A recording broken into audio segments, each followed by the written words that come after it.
America retaliates against Iran-backed militant groups following an attack on U.S. service members in Iraq. And time's up. As of today, some of Apple's most popular watches are no longer for sale. The Morning Rundown starts now. From the Straight Arrow News Studio, bringing the stories that matter to you from across the United States and around the world. This is the Morning Rundown. Today is Tuesday, December 26th. Thank you for joining us. I'm Kara Rucker. The United States has fired retaliatory strikes against Iranian-backed militia groups in Iraq following a drone attack hours earlier that injured 3 U.S. service members at an airbase in northern Iraq. One of the service members was critically injured.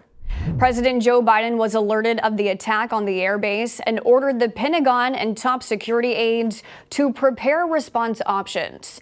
According to a statement by Defense Secretary Lloyd Austin, the strikes targeted 3 facilities largely used by Kataib Hezbollah, who claimed credit for the drone attack.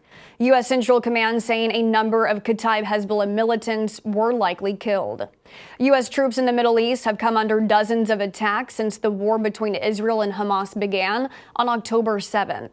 Austin said in a statement, "The President and I will not hesitate to take necessary action to defend the United States, our troops, and our interests. There is no higher priority.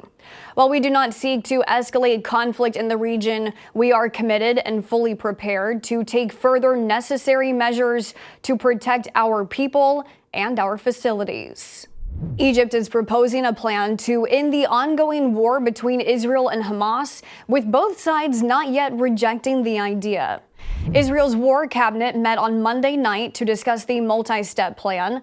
According to reports, the proposal calls for a pause in fighting for up to 2 weeks to allow for the release of more Israeli hostages, including children, women, and the elderly, in exchange for the release of approximately 140 Palestinians imprisoned in Israel. The pause would be followed by the creation of a transitional government for the Gaza Strip and the West Bank, consisting of several Palestinian factions, including Hamas and the Palestinian Authority. Israel and Hamas would then negotiate an all-for-all deal that would see the release of all remaining hostages in return for all Palestinian prisoners, and Israel's military withdrawing from Gaza and Palestinian militant groups halting rocket attacks at Israel. The Egyptian plan was shared with Israel, Hamas, Qatar, and the U.S. last week. Though a proposal may be in discussion, Israel's Prime Minister Benjamin Netanyahu gave no sign of a possible deal in the works, telling troops in northern Gaza on Monday, quote, "We're not stopping. The war continues until the end." In an op-ed piece published in the Wall Street Journal later in the day, Netanyahu outlined 3 things he sees as needed to be accomplished for peace. Hamas must be destroyed, Gaza must be demilitarized, and Palestinian society must be de-radicalized. Congress is currently on holiday break, and members won't be back in Washington, D.C. until January 8th for what will surely be a busy start to their year, with debates over Ukraine and Israel aid, border security, and keeping the government running still to be settled. Straight Arrow News political correspondent Ray Bogan took a look at the typical work week of members of Congress, who consistently work 3 to 4 days a week in D.C., with travel days on Mondays and Thursdays. It's 10:46 a.m. on a Thursday morning, and this line of cars means the exodus from Washington is about to begin. Members spend hours going back and forth between their home states and D.C. every week, and they spend your taxpayer dollars to do it. The money comes out of the members' representational allowance, used to pay for travel, staff, equipment, and other official expenses. The allowance ranges from $1.8 to $2 million, with an average of $1.9 million, depending on how far away the member lives from Washington. Some lawmakers tell Straight Arrow News that consistently leaving has a negative impact on getting work done and building bipartisanship. You can find Ray's full report, including reaction from members of Congress, now on our website, san.com. Congresswoman Marjorie Taylor Greene took to social media to say she was a victim of a swatting attempt on Christmas Day.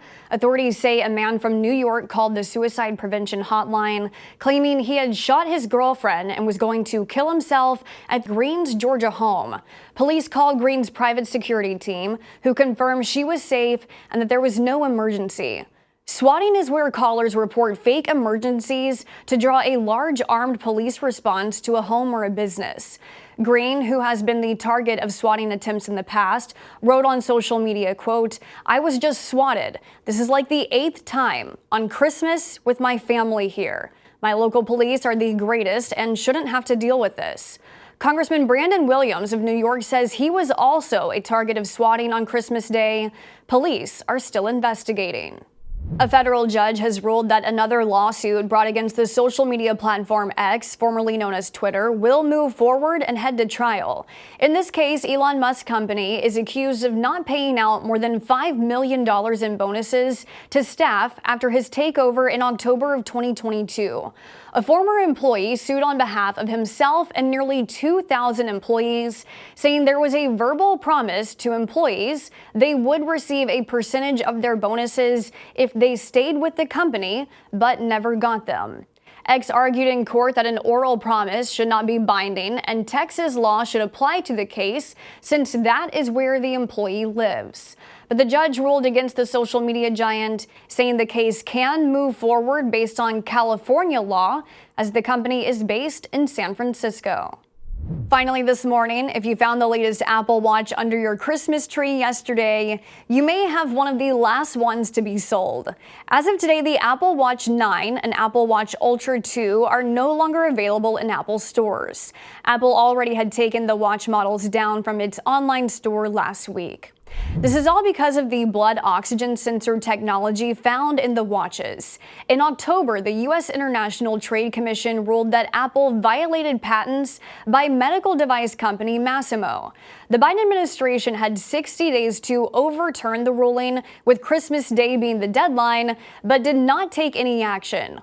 While Apple has pulled the disputed watches from the market, the company says it is, quote, pursuing a range of legal and technical options to ensure that Apple Watch is available to customers. But if you're still looking to buy an Apple Watch, the ruling does not affect older models like the Apple Watch SE, which are still available to purchase. These are your top stories for this Tuesday. Be sure to subscribe to the Morning Rundown newsletter to get the top stories each weekday morning. Just go to san.com/rundown to sign up. Unbiased, straight facts, that's Straight Arrow News. We'll see you back here tomorrow. Until then, I'm Kara Rucker. Have a great day.